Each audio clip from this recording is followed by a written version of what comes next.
दो किस्म के दामाद होते हैं। एक दामाद वो होता है जिसके बारे में पता होता है कि फट्टा बहुत ज्यादा डालता है, चाय भी लेट मिले तो शोर करता है। तब वो ससुर जो है वो अपने बच्चों को अगर किसी मौके पर उस साहब ने आना हो तो बिठा करके पहले कह देते हैं कि मेहरबानी करना, इस शरीर का जरा ख्याल रखना, 2 दिन गुजर जाएं ब्याह के या किसी और तकरीब के, जरा सुकून रहेगा, इसका ख्याल रखना।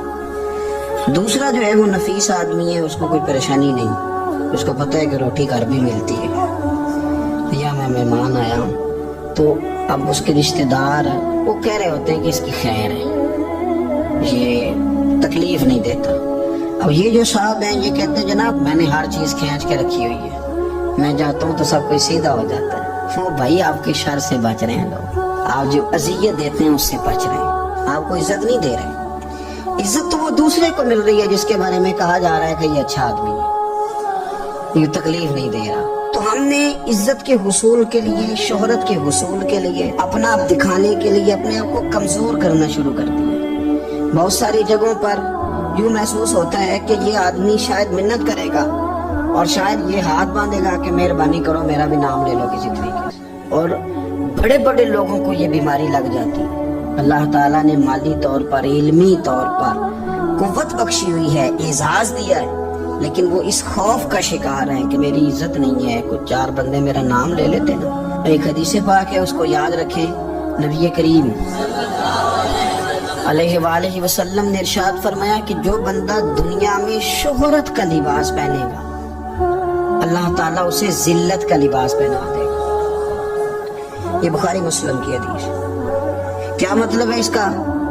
कि वो जिस रास्ते पे चल रहा है ना कि मैं ये काम भी करूं ताकि मेरा नाम हो जाए, ये काम भी करूं मेरा नाम हो जाए, फलाना भी करूं तो मेरा नाम हो जाए, जो कि मकसूद नाम है, उसने लिबास पहन लिया है शोहरत का, इरादा कर लिया है शोहरत का।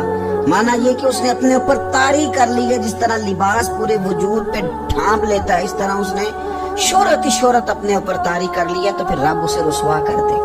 देखिए, मैं आज जो बात खास करके अर्ज करना चाह रहा हूँ, मैं ये समझता हूँ कि इसमें ज्यादा दीनदारों को जरूरत होती है बचने की। एक बंदा उसने हज किया ही नहीं तो उसने हिफाजत क्या करनी, लेकिन जिसने हज किया है उसने अपने हज की हिफाजत भी करनी। एक साहब ये हैं कि जिन्होंने दीन का नाम लिया ही नहीं, और एक वो साहब है जिन्होंने ये कहा है कि मैं बाशरा हूँ, मैं इमामे वाला हूँ, मैं दाढ़ी वाला हूँ, मैं कुर्ते वाला हूँ, मैं फलां साहब।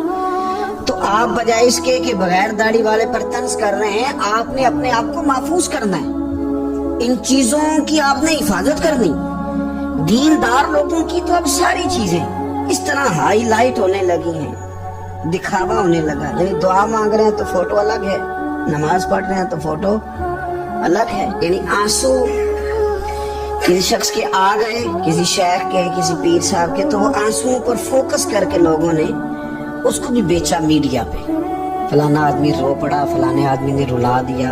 ये तो अल्लाह के साथ रिश्ता है बंदे का। अब इसको भी फार सेल करेंगे, इसको भी।